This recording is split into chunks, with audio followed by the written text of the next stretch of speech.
چلے اسی تنخواہ میں سے جب بندہ بڑے بیٹے کی شادی کر کے بہو بیاہ کے لے آئے تو پھر بھی کام چلتا ہے، اور جب اس بیٹے کو اللہ بچے عطا کر دے تو اسی گھر میں، اسی آنگن میں، اسی چھت کے نیچے کام چلتا ہے، تو پھر تو مان جانا کہ چلانے والا تو نہیں، چلانے والا کوئی اور ہے۔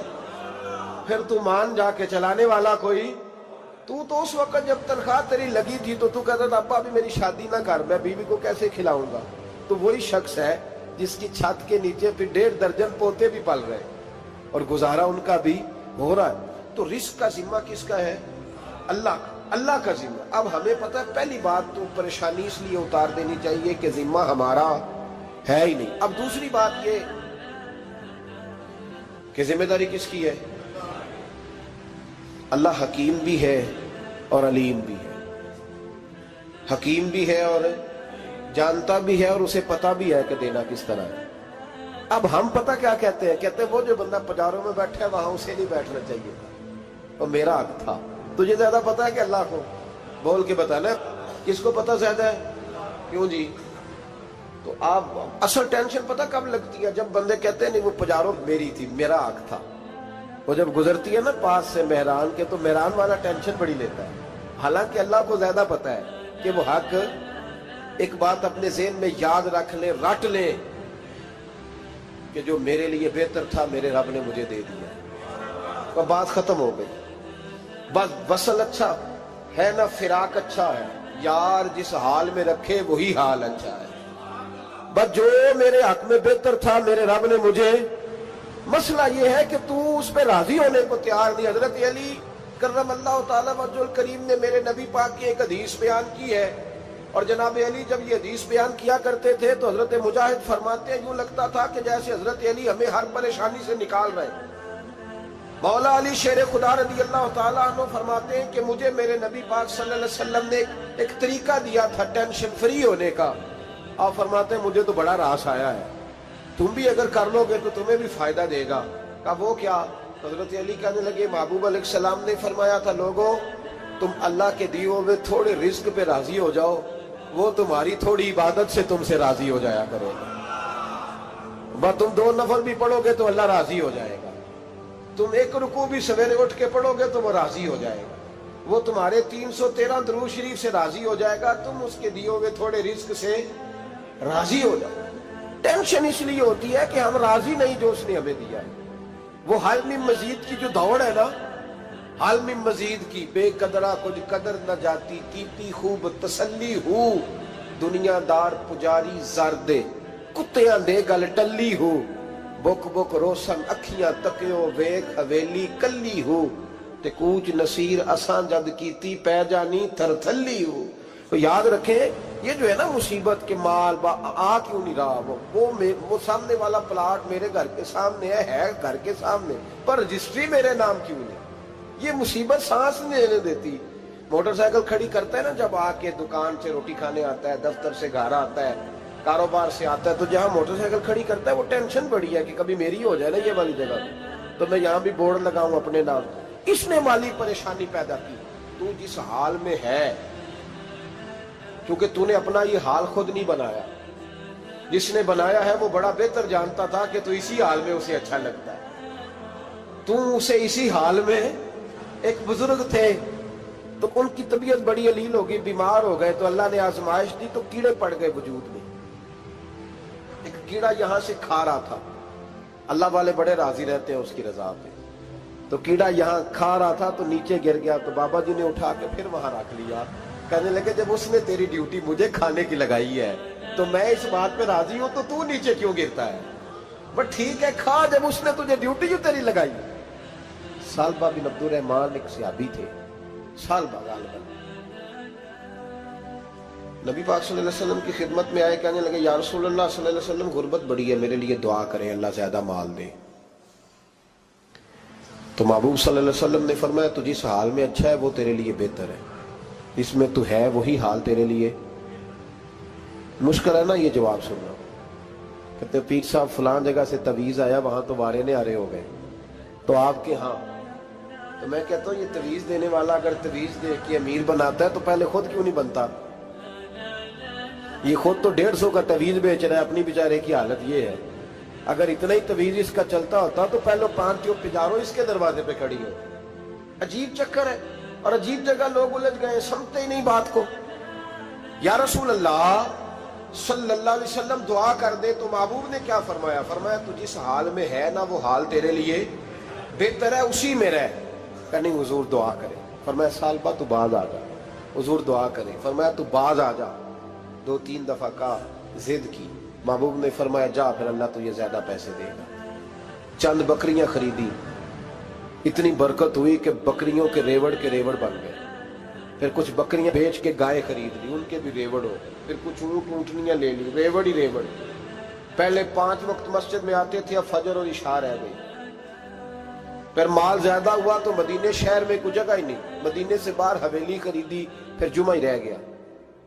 جمعے کے جمعے آتے، زکوٰۃ کا حکم آیا۔ میرے نبی کریم علیہ السلام نے حضرت ابو ہریرہ کو بھیجا، فرمایا جا اسے کہہ تیری زکوٰۃ بنتی ہے 2.5%۔ 10 کروڑ روپیہ ہو تو کتنی زکوٰۃ بنتی؟ بھئی 1 کروڑ کی 2.5 لاکھ ہوئی نا، تو 10 کروڑ کی کتنی ہوئی؟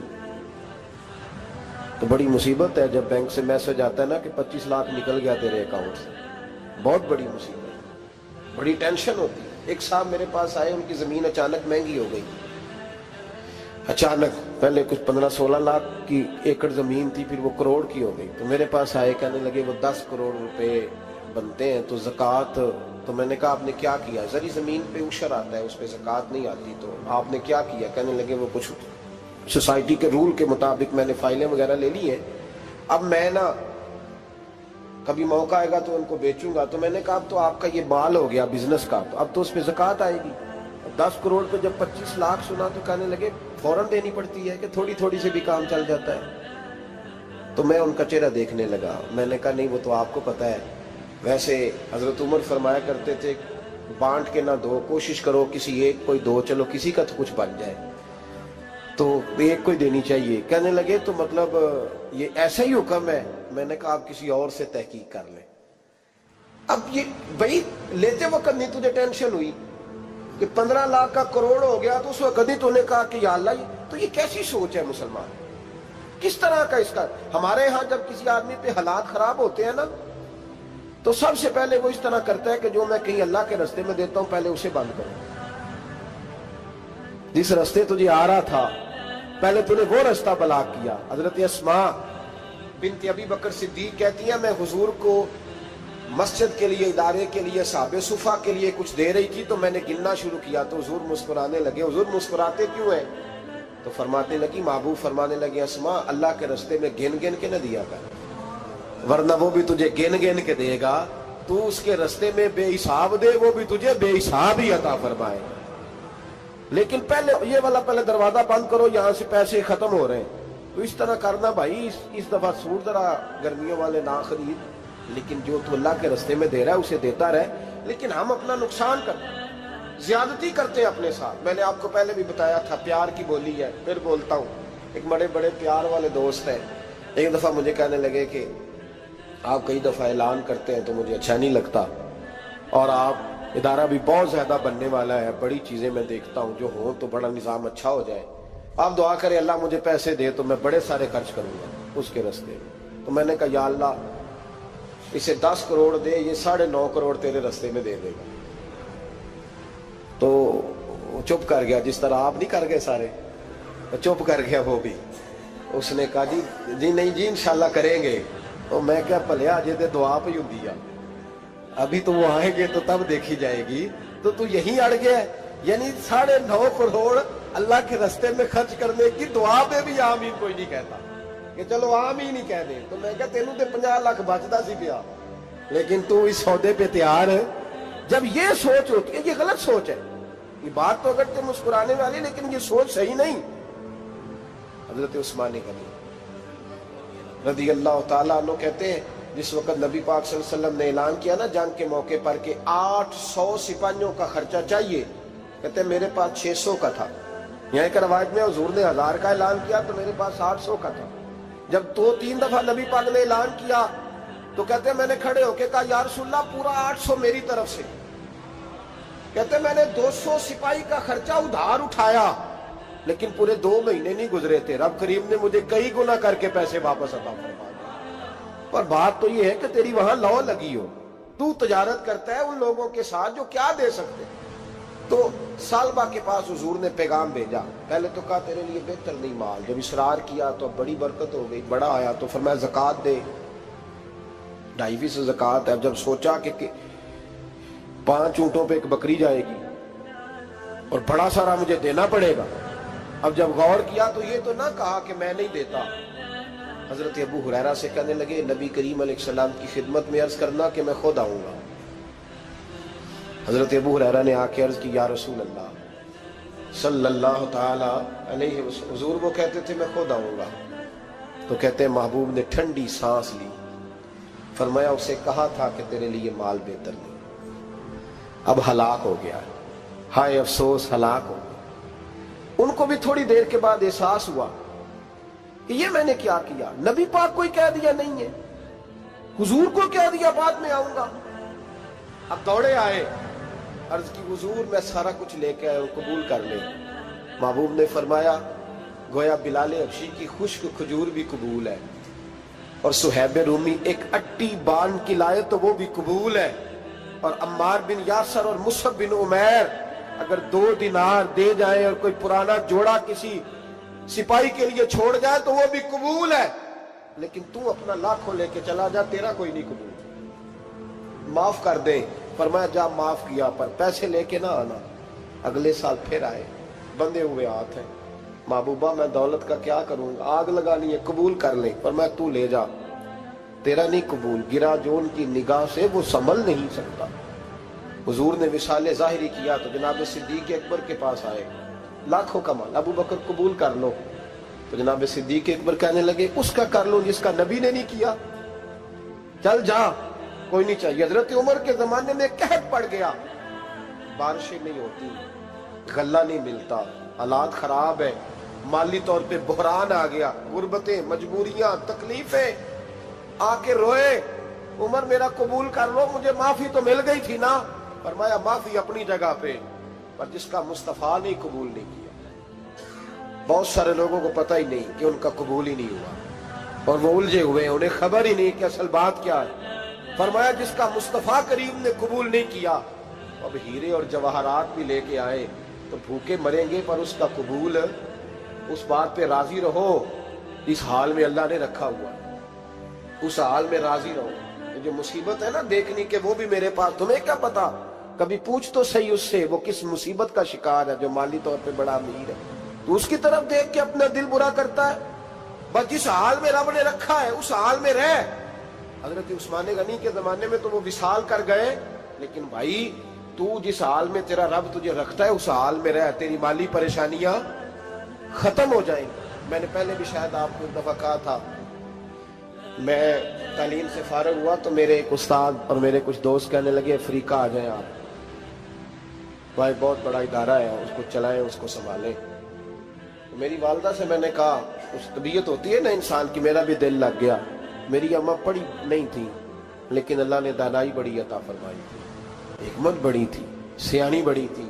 تو میں نے کہا اماں جی وہ مجھے ساؤتھ افریقہ کی دعوت ہو رہی ہے تو آپ کیا کہتی ہیں؟ تو اٹھ کے میرے پاس آ گئی اور مجھے انہوں نے اپنے بازوؤں میں لے لیا، پھر میرا ماتھا چوما، کہنے لگی پتر میں تے وال بھی نہ پوٹ کے دیوا کسی نے، ہم نے دولت کا کیا کرنا، تو اللہ کا نام لے کے کہیں بیٹھ جا، رب کریم رون کے لگا دے گا، خیر ہو جائے۔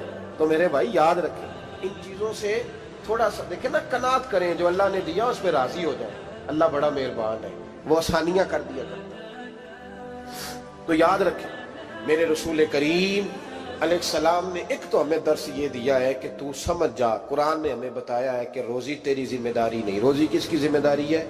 اللہ کی۔ اور دوسری بات یہ کہ جو اللہ نے تمہیں دیا ہے اس پہ تو راضی ہو جا، تیری مالی پریشانیاں ختم ہو جائیں۔ اور پھر حضور صلی اللہ علیہ وسلم نے فرمایا مذہبی طور پر جب دیکھو تو آگے دیکھو، اور دنیاوی طور پر جب دیکھو تو پیچھے دیکھو، پریشانی ختم ہوگی۔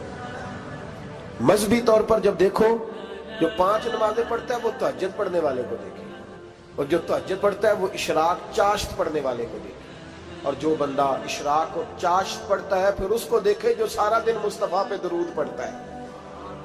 اوپر دیکھے کہ میں نے اور نیک ہونا ہے اور نیک، اور جب مالی معاملہ ہے تو پھر نیچے دیکھ.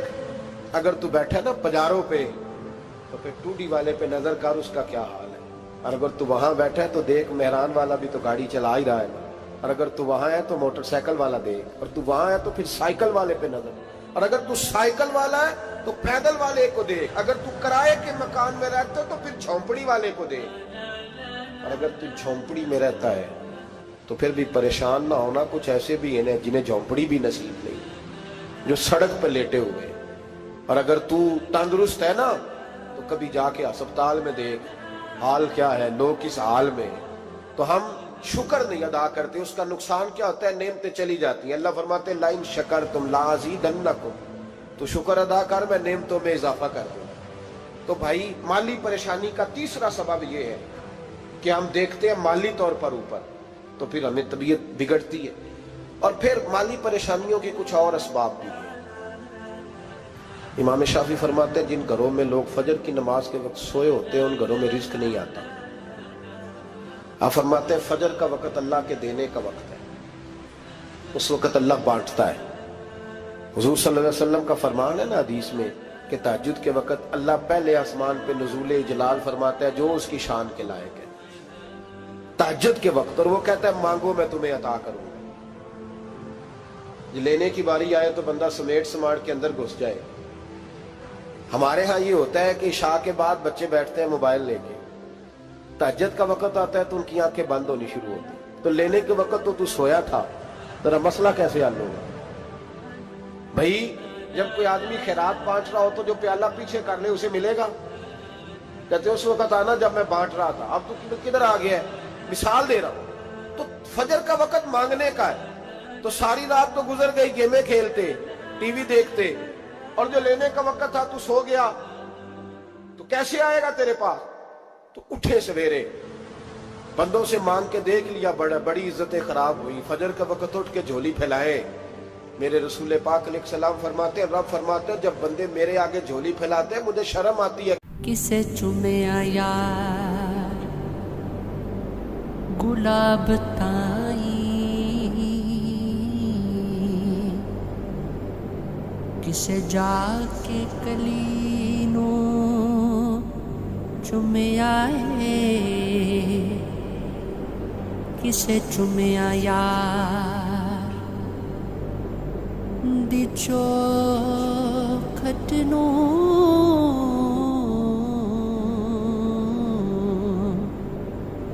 کسے جا کے گلی نو چومیا ہے،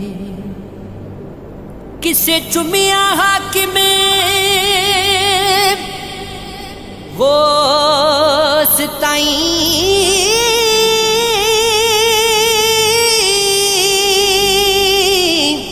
کسے پیر علی